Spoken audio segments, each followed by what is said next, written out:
How you doing, YouTube? Mr. Shiny Time again. I just want to make this video on a topic that I've seen recently, and it's just hypocrisy in America.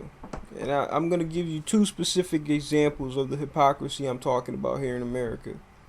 The first example I'm going to give you is the hypocrisy with interracial dating. The next example of hypocrisy is the sexualization of a minor. Okay, let's deal with the first one right off the bat. Alright, hypocrisy and interracial dating.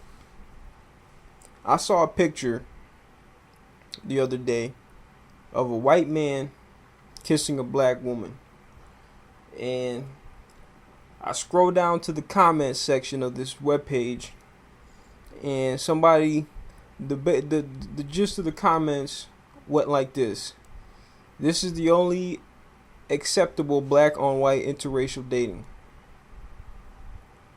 So basically, everyone on the page was okay with the white man kissing the black woman. But when the situation is reversed, when the genders are reversed, and it's the white man, it's the white woman kissing the black man, oh, now we got a problem with that. We can't have that, you know. And that's one of the examples of the hypocrisy of thinking here in America by the dominant class, by the dominant majority. They're cool dating your women. They're cool if you date your own women. But it's not cool when you try to date their women. And then even further, they want to date other women too, besides yours and theirs. They venture out and take other people's women too. A lot of people, you see, the media pushes this idea that the people who date out of their race and marry out of their race the most are black men. That's not true. That's never been true. Okay? The most common interracial marriage in America is white man, Asian female. You can look it up at the census. The United States Census Bureau they have all the numbers recorded. You can go to their website and look it up. As a matter of fact, the number of interracial marriages between Asian women and white men is blowing the other groups out of the water. Black men and white women aren't even close to that, to their numbers. And I don't want you to believe me. I want you to go look it up for yourself. Expose yourself to truth. Find truth out there. Don't believe what these people on TV and these talking heads say. So when it comes down to interracial dating, black men are not even the greatest perpetrators of this. It is the white men. But this is another example of the hypocrisy here in America. The hypocrisy that tells black men that we are all the ones who are interracial dating, that we're abandoning our females. But see, the black women hear this stuff and they eat it up, and they believe it. They listen to it and they believe it, but it's not even true. If anything, this is the Asian men who should be calling white men out on this stuff, because they're the ones whose women are getting swooped up the most. A white man will date an Asian woman, he'll date a black woman, he'll date a white woman. He'll date whichever one, and they all go for him too. All those women and all those groups go for him too. But oh boy, you better watch your back if you dare reach out your hand to touch a white woman. And this is the craziness here in America. This is the kind of crazy hypocrisy that goes on, these double standards, but then they try to call you out on it. You know? I mean, does anybody else see this? Am I the only one who sees this? Moving on, topic number 2. Sexualization of a minor in America.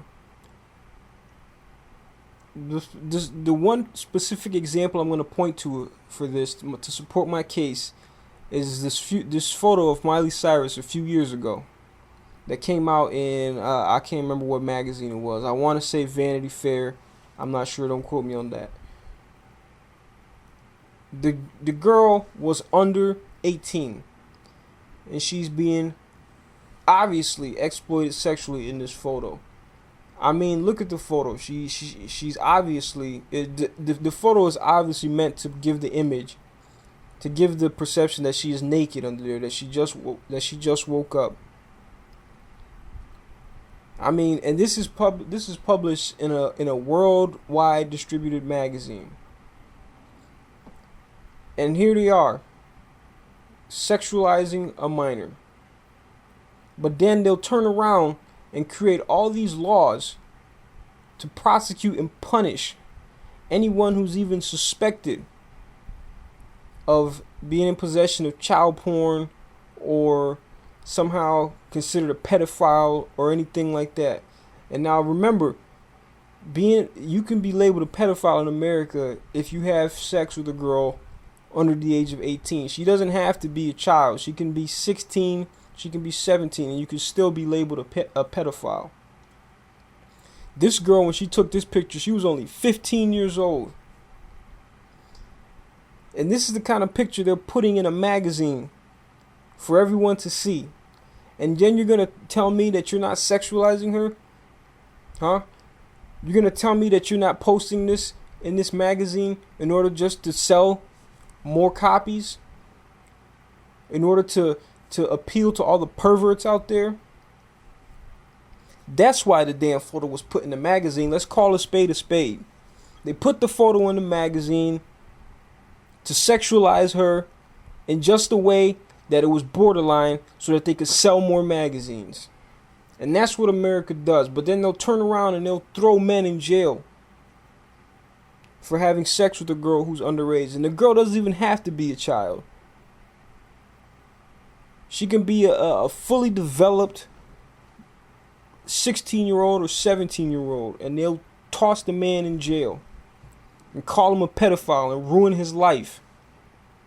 Make him so he can't live anywhere near school. He can't live anywhere near a playground. But then it's okay for these perverts in corporate America to exploit a child sexually as long as it's lining the pockets of the wealthy. That's okay. It's okay to exploit a child as long as there's money to be made off of it.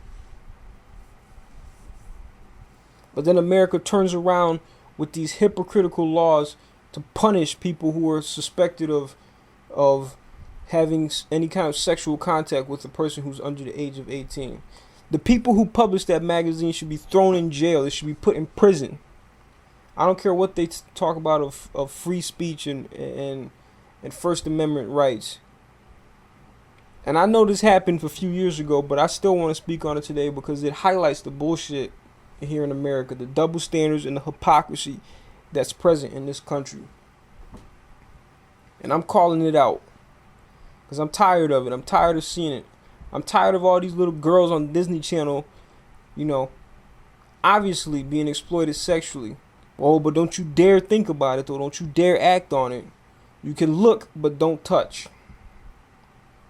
Touch, but don't taste. I know you remember that line from The Devil's Advocate. That's all I gotta say, man. I'm out.